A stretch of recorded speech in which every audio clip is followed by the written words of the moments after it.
બજારની વાતમાં સ્વાગત છે આપનું. હું નીરજ કંસારા આપની સાથે છું અને આપણી સાથે આજે બજારની વાત કરવા માટે સ્પાર્ક કેપિટલ પ્રાઇવેટ વેલ્થના ઇક્વિટીના સીઆઈઓ દેવાંગ મહેતા સાહેબ જોડાઈ ગયા છે. દેવાંગ સર, સ્વાગત છે તમારું સીએનબીસીમાં.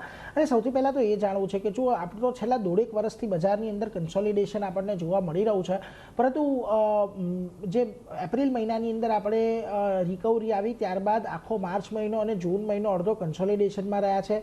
હવે આ પરિસ્થિતિમાં તમે કયા સંકેતો પર નજર રાખી રહ્યા છો અને બજારની ચાલ કેવી લાગી રહી છે અને ખાસ કયા સંકેતો એવા છે કે જેને લઈને આપણને તેજી બજારની અંદર જોવા મળશે? For having me on the show. Always a pleasure to be on CNBC બજાર. હવે આમાં તમે જે સવાલ પૂછ્યો એના ઘણા બધા પહેલું છે. જે તમે સાચું કહ્યું કે લગભગ લાસ્ટ પોણા બે વર્ષથી સપ્ટેમ્બર 2024ની 27 સપ્ટેમ્બરના નિફ્ટીએ હાઈ બનાવ્યો હતો અને એના પછી તમે જુઓ તો લગભગ પોણા બે વર્ષ થવા આવ્યા, પણ આમ જે કહીએ કે જે રિટર્ન્સ બનવા જોઈએ રિટર્ન્સ નથી બન્યા અને ઘણા બધામાં ઇનફેક્ટ તમારું રિટર્ન્સ ઉલટાના ઓછા બન્યા છે અથવા તમારા રિટર્ન જ નથી બન્યા. હવે બહુ ઇમ્પોર્ટન્ટલી આમાં માર્કેટ બે રીતે ચાલી હતી. પહેલા તમે જુઓ તો લાસ્ટ 6-8 મહિના પહેલા ફક્ત લાર્જ કેપ્સ ચાલતા હતા અને મિડ કેપ સ્મોલ કેપની હાલત બહુ વધારે ખરાબ હતી. તો તમે જો લાર્જ અને મિડ કેપમાં હો, તમે લાર્જ કેપમાં હો તો તમારો પોર્ટફોલિયો સારું કરતો હતો, મિડ ને સ્મોલમાં હો તો પોર્ટફોલિયો ખરાબ કરતો હતો. તમે જેમ વાત કરી એમ એપ્રિલમાં ખાસ કરીને ફેબ્રુઆરીથી એક રિકવરી ચાલુ થઈ હતી મિડ અને સ્મોલ કેપમાં. March of course was a war month એટલે હું એને ગણતો નથી, ખરાબ હતું. બટ એપ્રિલ, મે અને હજી સુધીના જૂનમાં બ્રોડર માર્કેટ્સ, ખાસ કરીને જો તમારો પોર્ટફોલિયો મિડ અને સ્મોલ કેપમાં હો તો તમને લાગે કે તમે એક અલગ માર્કેટમાં છો, અને જો તમે લાર્જ કેપમાં હો, ટિપિકલી તમે બેંક્સમાં હો, ટિપિકલી તમે ઓઇલ એન્ડ ગેસમાં હો કે આઈટી સ્ટોક્સમાં ખાસ કરીને હો તો તમને એમ લાગે કે તમે બેર માર્કેટમાં. એટલે મારા હિસાબે માર્કેટ બહુ પોલરાઇઝ થયું છે. ખાસ કરીને મિડ અને સ્મોલ શું કામ ચાલ્યા છે? કારણ કે ત્યાં અર્નિંગ્સ પણ સારા આવ્યા છે અને સંકેતો તમે જેમ કહ્યું એમ સંકેતો એ હતા કે ઇન્ડિયામાં ઇન્ટરેસ્ટ રેટ કટ થતા હતા. હવે નેચરલી તમને દેખાય છે કે ન્યુટ્રલ સ્ટાન્સ થઈ ગયો છે અને કદાચ રેટ કટ થવાનું બંધ થશે because of inflation, because of crude. એક બહુ ઇમ્પોર્ટન્ટ સંકેત, ઓફકોર્સ આપણે બધાને ખબર છે છેલ્લા થોડા મહિનાઓથી જે વોર ઉપર જે નરેટિવ્સ ચાલુ છે કે થોડી વારે ચેન્જ થાય કે હવે વોર અટકે છે, વોર થશે, ફરીથી મિસાઇલ ફેંકવામાં આવશે, ડ્રોન ફેંકવામાં આવશે. તો આ અપસેટ નેચરલી અનસર્ટનિટી જે હોય એ માર્કેટને વરી કરે છે. અને એઆઈ ટ્રેડ જે તમે હંમેશા જાણો છો કે લોકો કોરિયા, તાઇવાન, યુએસ તરફ જે આવી તરહના નવા ટ્રેડ છે, લોકો ત્યાં વધારે ગયા છે, ત્યાં અર્નિંગ્સ ગ્રોથ વધારે આવવાનું છે. એટલે આઈ થિંક જે ફ્લાઇટ ઓફ કેપિટલ થયું છે વિદેશી સંસ્થાગત નિવેશકોનું છેલ્લા 4-5 વર્ષમાં એ એક ઇમ્પોર્ટન્ટ મેટર છે. પણ મારું અત્યારે પણ કેવું છે કે જે હિસાબે ડોમેસ્ટિક ઇન્વેસ્ટર્સ, રિટેલ ઇન્વેસ્ટર્સ હોય, તમે, હું, આપણે બધા જે ઇન્વેસ્ટ કરીએ છીએ એના કારણે માર્કેટ સ્ટ્રોંગ રહ્યું છે. અત્યારે પણ હું એમ નહીં કહું કે માર્કેટમાં time correction, price correction, valuation correction બધું જ થયું છે 1.5 વર્ષમાં. એટલે અહીંયાથી મને રિસ્ક રિવોર્ડ બહુ સારો લાગે છે ફંડામેન્ટલ ધોરણ પર નેક્સ્ટ 2-3 વર્ષ માટે. જી સર. સર, આપણે જોઈએ તો છેલ્લા ઘણા સમયની અંદર આપણને ભારતીય બજારમાં એફઆઈઆઈસની વેચવાલી ઘણી જોવા મળી છે. હવે તમારી પાસેથી એક બે વસ્તુ એ પણ જાણવી છે કે તમારા મત મુજબ આ વેચવાલી કેમ થઈ રહી છે અને કયા એવા પરિબળો હશે કે જેનાથી આ વેચવાલી આપણને અટકતી દેખાશે કે એટલીસ્ટ એફઆઈઆઈસ થોડા ભારતની અંદર પાછા આવશે? એટલે તમારી પાસેથી એનો પણ એક મત જાણવો છે. આઈ થિંક યસ, બહુ ઇમ્પોર્ટન્ટ સવાલ છે. સૌથી પહેલા મારી એક ડેટા પોઈન્ટ આપવો છે કે હું એમ નહીં કહું કે આપણે એફઆઈઆઈસ કે એફપીઆઈસ પર ડિપેન્ડન્ટ નથી. આપણે એ લોકોના ફ્લોઝ પર ડિપેન્ડન્ટ છે. નેચરલી એ લોકોનું ફોરેન ડાયરેક્ટ ઇન્વેસ્ટમેન્ટ અને ફોરેન પોર્ટફોલિયો ઇન્વેસ્ટમેન્ટ બંને આપણને જોઈએ છે. બટ જે 10-15 વર્ષ પહેલા નીરજ તમે જુઓ આ સવાલ કેટલો રેલિવન્ટ હતો, કારણ કે એ લોકોનું જે ઇન્ડિયાના ફ્રી ફ્લોટ માર્કેટ કેપમાં જે હોલ્ડિંગ હતું એ બહુ જ વધારે હતું અને આપણે ડોમેસ્ટિક ધીમે ધીમે ઇક્વિટી તરફ આકર્ષિત થયા અને ઇન્વેસ્ટમેન્ટ કરતા હતા. હવે અત્યારના તમે કન્સ્ટ્રક્ટ ઓફ ધ માર્કેટ જુઓ, જો 100% હોલ્ડિંગ હોય ઇન્ડિયામાં તો અત્યારે લગભગ તમે સમજો 15.5% થી 16% એફઆઈઆઈ નું હોલ્ડિંગ છે, જે હિસ્ટોરિક લો પર છે. રાઈટ, 2008 થી પણ લો લેવલની આસપાસ પહોંચી ગયું છે એમનું જે હોલ્ડિંગ છે ઇન્ડિયામાં. હવે એની જ સામે તમે અગર ડોમેસ્ટિકનું જુઓ તો લગભગ 18% જેટલું હોલ્ડિંગ આપણું ડોમેસ્ટિકનું mutual fund, insurance companies through છે. લગભગ 9-10% ડિરેક્ટ એક્વિટીઝ થ્રુ છે. 10% લગભગ ગવર્મેન્ટ ઓફ ઇન્ડિયા નો સ્ટેક હોય છે બધી કંપનીઝમાં તમે જુઓ તો, ઘણી બધી ગવર્મેન્ટ કંપનીઝમાં, અને લગભગ 51% પ્રમોટરનું હોલ્ડિંગ છે ઇન્ડિયામાં. આ થયું તમારા ફ્રી ફ્લોટ માર્કેટ કેપનું કન્સ્ટ્રક્ટ. તો મારો કહેવાનો અંદાજ એ છે અત્યારના કે એફઆઈઆઈ કરતા પણ ડોમેસ્ટિક મની બહુ સ્ટ્રોંગ થઈ ગયું છે. છેલ્લા 5 વર્ષમાંથી એફઆઈઆઈ 4 વર્ષ એબસેન્ટ રહ્યું છે. 2025 સાલમાં, કેલેન્ડર યરમાં લગભગ 1.7 લાખ કરોડનું સેલિંગ થયું છે. અને નીરજ, આ વર્ષમાં જ લગભગ 2.5 લાખ કરોડ, જે હજી તો 6 મહિના પણ પૂરા નથી થયા, ત્યાં સુધી આટલું સેલિંગ થઈ ગયું છે. તો એફઆઈઆઈ એબસેન્ટ છે, ડોમેસ્ટિક ઇન્વેસ્ટ કરે છે. એફઆઈઆઈ શું કામ એબસેન્ટ છે એ તમારો સવાલ હતો, કારણ કે અત્યારના એ લોકોને અર્નિંગ્સ ગ્રોથ દેખાય છે તાઇવાનમાં, એ લોકોને અર્નિંગ્સ ગ્રોથ દેખાય છે કોરિયામાં, એ લોકોને દેખાય છે કે યુએસમાં પણ અમુક કંપનીઝ, એટલે આઈપીઓ તમને ખબર છે, સ્પેસએક્સનો આઈપીઓ આવે છે, આગળ એન્થ્રોપિક છે, આ છે. ઇન્ડિયામાં પણ મેજર આઈપીઓ આવવાના છે, પણ ત્યાંના જે આઈપીઓ છે $1 ટ્રિલિયન બધી વાતો ચાલે છે. એટલે કદાચ એ લોકોને અત્યારને એમ બનશે, અમારે ત્યાં અર્નિંગ્સ ગ્રોથ પણ આવે છે, તો નેચરલી ઇન્ડિયા એ લોકો માટે એક સ્ટોક છે કે ઇન્ડિયામાં વધારે બનશે કે ચાઇનામાં બનશે કે તાઇવાનમાં બનશે, તો એમ ફ્લાઇટ ઓફ કેપિટલ થયું છે. પણ ઓનેસ્ટલી જ્યારે પોણા 2 વર્ષનું time correction, price correction, valuation consolidation થયું હોય, ત્યારે મારા હિસાબે એ લોકો જલ્દી આવશે. હવે જલ્દીનું ડેફિનેશન મને નથી ખબર કે 3 મહિનામાં કે 6 મહિનામાં, પણ અહીંયા આપણે અર્નિંગ્સ ગ્રોથ લાસ્ટ ક્વાર્ટરમાં સારા હતા. મારા ખ્યાલથી બધા સંકેતો, ડેમોગ્રાફિક્સથી લઈને આરબીઆઈ પોલિસીથી લઈને સ્ટ્રોંગ ગવર્મેન્ટથી લઈને reform centric government, I think ઘણું બધું પોઝિટિવ છે. અને market is a slave of earnings growth જેવો આવશે વધારે અહીંયાથી, આઈ થિંક એફઆઈઆઈઝનું રિટર્ન થવું મારા ખ્યાલથી બહુ જ અગત્યનું છે, અને એ લોકો પાછા આવશે જ. જી, એટલે તમે કહ્યું ખાસ કરીને કે એટલે જો આ બધા પરિબળો છે, સરકારના પણ ઘણા બધા રિફોર્મની વાતો ચાલી રહી છે, અને એક વખત અર્નિંગ્સ ગ્રોથ ભારતીય બજારમાં આવશે એટલે ત્યાર પછી આપણને એફઆઈએસ કદાચ ફરી પાછા આવતા દેખાય. પરંતુ દેવાંગજી, તમારી પાસેથી એ પણ જાણવું છે કે જો આપ કહી રહ્યા હતા કે Q4ની અંદર પરિણામ સારા રહ્યા છે, અને તમે એવું પણ કહ્યું શરૂઆતમાં કે ઘણી બધી જગ્યાએ આપણને અત્યારે સારી તક મળી રહી છે, ઘણા બધા પોકેટ્સ અત્યારે એટ્રેક્ટિવ છે. તો અત્યારે ખાસ કયા એવા સેક્ટર છે કે કયા એવા પોકેટ છે કે જ્યાં તમે અત્યારે રોકાણ કરી રહ્યા છો, અથવા તો અત્યારે રોકાણ કરી શકાય એવું તમને લાગે છે? નીરજ, 2-3 સેક્ટર્સ આમાં હું ખાસ કહીશ, જેમાં અમે ઘણા વખતથી ઇન્વેસ્ટ કરીએ છીએ, અને હજી પણ અમને લાગે છે કે ત્યાં ટેલવિન્ડ્સ છે અને ત્યાં આગળ બહુ સારું થઈ શકે. એમાં એક જે સેક્ટર છે, અમે હંમેશા વાત કરીએ છીએ, infrastructure, capital goods, power automation, air cooling systems, engineering, manufacturing, semiconductor, data centres. હવે આને હું નેચરલી તમને ઘણા બધા સેક્ટર મેં કીધા, પણ એને તમે એકમાં જો તમે એને નાખવા માંગો તો આ કેપિટલ ઓરિએન્ટેડ, કેપિટલ ગુડ્સ ટાઈપનું સેક્ટર થાય, કેપિટલ ગુડ એન્સિલરીઝ થાય, પાવર ઓટોમેશન થાય. હવે આને તમે એક આખું ગણવામાં આવો તો આ કેપેક્સ જેવું એક થીમ કહેવાય, કેપિટલ એક્સપેન્ડિચર. અને ઇન્ડિયાનો જ્યાં ગ્રોથ થઈ રહ્યો છે, જ્યાં પેલા ગ્રોથ નતો થોડા વર્ષો સુધી, એ સાઈડમાં જે ગવર્મેન્ટનું ઇન્ફ્રા પણ વર્ક કરે છે અને પ્રાઇવેટ ઇન્ફ્રા પણ વર્ક કરશે, અને બહારથી પણ કંપનીઝ અહીંયા ઇન્ફ્રાસ્ટ્રક્ચર સેટઅપ કરવા આવે છે. તો આ એક મોટું સેક્ટર છે, જેની અંદર ઘણા બધા સબ સેક્ટર્સ છે. હવે આમાં જે સબ સેક્ટરની મેં વાત કરી, અમુક સેક્ટરો તો નીરજ 20 થી 30 હજાર કરોડની અંદર આખું સેક્ટર પૂરું થઈ જાય છે, પણ ઓપોર્ચ્યુનિટી સાઇઝ છે 1 લાખ કરોડ, 1.5 લાખ કરોડ, 2 લાખ કરોડ. એટલે શું આમાં ઘણા બધા સેક્ટર એવા છે જે 5x, 10x, 20x થઈ જશે? બહુ સારા ચાન્સીસ છે. એટલે આમાં ઘણી બધી તમને મિડ સ્મોલ કંપનીઝ મળશે. તો આ એક સેક્ટર થયું, જે મેં કહ્યું કેપેક્સ ઓરિએન્ટેડ એન્જિનિયરિંગ ટાઈપનું સેક્ટર, જ્યાં ઇન્ડિયા અત્યારે ગ્રો થઈ રહ્યું છે મેન્યુફેક્ચરિંગમાં ને બધામાં. સેકન્ડ ઇમ્પોર્ટન્ટ સેક્ટર જે ઇન્ડિયા હંમેશા સ્ટ્રોંગ રહ્યું છે, એ આપણે ખબર છે, જે ખપત કહીએ કે કન્ઝમ્પશન કહીએ, એમાં ઇન્ડિયા સ્ટ્રોંગ રહ્યું છે. હવે કન્ઝમ્પશનમાં કયા સેક્ટર્સ આવે, તો એક આવે નોન ડિસ્ક્રિશનરી, એક આવે ડિસ્ક્રિશનરી.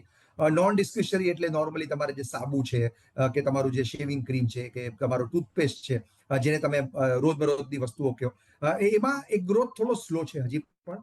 પણ તમે જો જુઓ તો લક્ઝરી કન્ઝમ્પશન જે છે, લોકો જે હિસાબે ટ્રાવેલ કરે છે, હોટલ્સ છે, હાઈ એન્ડ કન્ઝમ્પશન છે. એક્ઝામ્પલ્સ આપું છું કે લોકો મોંઘી ઘડિયાળો લે છે, કે લોકો દાગીના ખરીદી કરે છે. તો આ જે સેક્ટર છે, ત્યાં ડિસ્ક્રિશનરી કન્ઝમ્પશન હજી પણ ઇન્ટરેસ્ટિંગ લાગે છે, અને ઇન્ડિયા ત્યાં ગ્રો થઈ રહ્યું છે. અને ત્રીજું સેક્ટર હંમેશા હું કહું છું ફાઇનાન્શિયલ્સમાં હમણાં જે આરબીઆઈએ કર્યું, જે પણ કરન્સી માટે કર્યું, કે બહારથી જે FCNR લાવવાના છે, એ બધા માટે કર્યું, એ બેંક્સને થોડું એટ્રેક્ટિવ બનાવે છે. ઘણા વર્ષોથી બેંક્સ નથી ચાલી, તો એટ્રેક્ટિવ પ્રાઇવેટ બેંક્સ પણ એટ્રેક્ટિવ લાગવા માંડી છે. અને ખાસ કરીને ફિનાન્શિયલાઇઝેશન સેક્ટર છે, જ્યાં ફિઝિકલ એસેટ્સથી ફાઇનાન્શિયલ એસેટમાં લોકો આવી રહ્યા છે, wealth management companies, AMCs, depositories, exchanges, broking companies, આ એક સેક્ટર પણ છે જે ઇન્ટરેસ્ટિંગ લાગી રહ્યું છે સાથે સાથે. જી, એટલે જો ખાસ કરીને આ બધા સેક્ટર છે કે જેના પર ખાસ કરીને તમારે અહીંયાથી નજર રાખવાની છે, એટલે એના પર એક ફોકસ કરશું. પરંતુ દેવાંગજી, તમે જો આરબીઆઈના પગલાંની પણ વાત કરી, હવે આમ તો તમે સેક્ટરને સંબંધિત વાત કરી છે, પરંતુ આરબીઆઈના પગલાંથી અપેક્ષા એ જ છે કે રૂપિયો આપણને સ્ટેબલ થતો દેખાશે આવનારા સમયની અંદર. તમે કઈ રીતે જોઈ રહ્યા છો આ બધા પગલાંને, જે જીસેકને લઈને કે એફસીઆઈના ડિપોઝિટને લઈને આરબીઆઈ દ્વારા લેવામાં આવ્યા છે, અને તમને લાગે છે કે રૂપિયો અહીંથી થોડોક સ્થિર થતો આપણને જોવા મળી શકે આવનારા સમયમાં?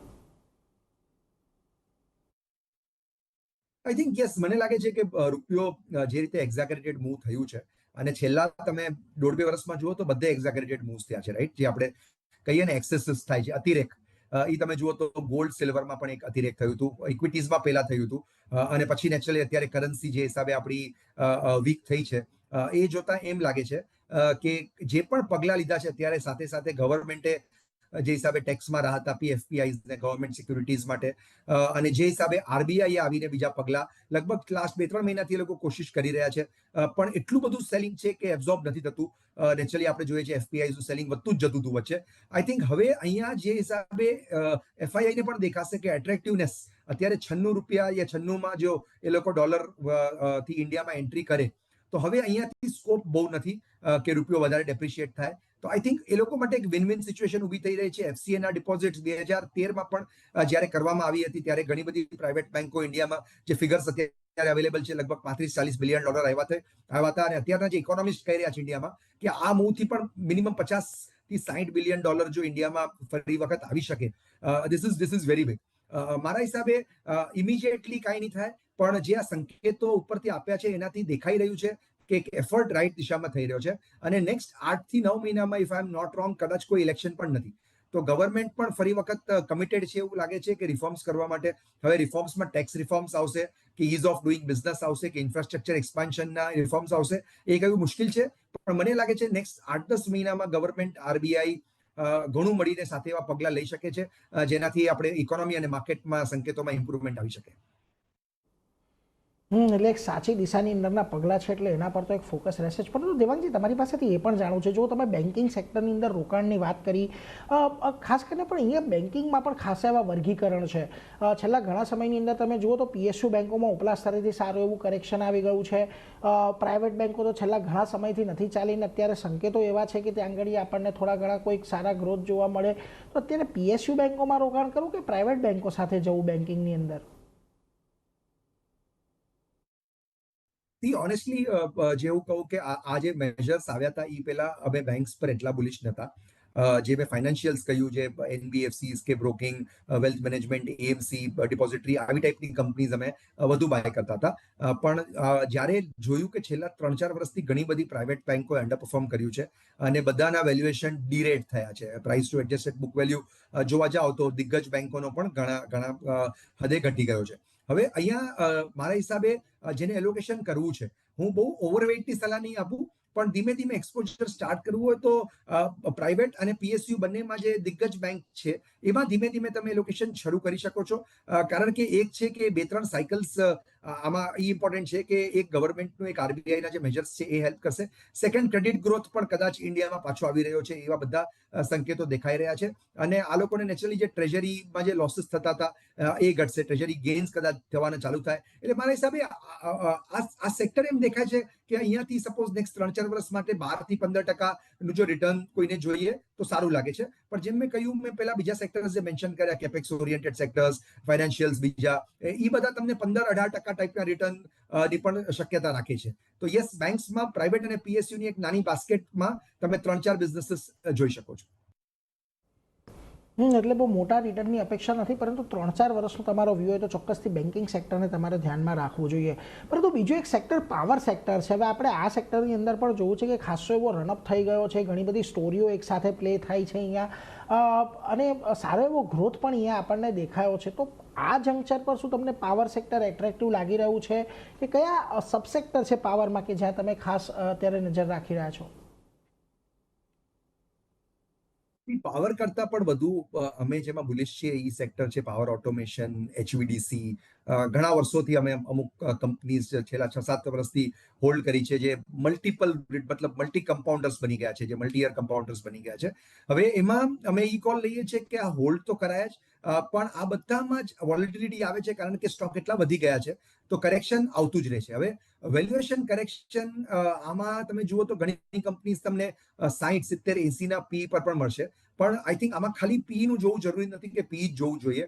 આમાં તમને જેમ કહ્યું સેક્ટર જ, હવે અમુક સેક્ટરનું જે માર્કેટ કેપ છે આજે, એ આપણે વાત કરીએ 2-3 લાખ કરોડનું માર્કેટ કેપ છે અમુક સેક્ટરોના, અને એમાં લગભગ અત્યારના બધી કંપનીનો મળાવો તો 50,000 કરોડની ઓર્ડર બુક છે.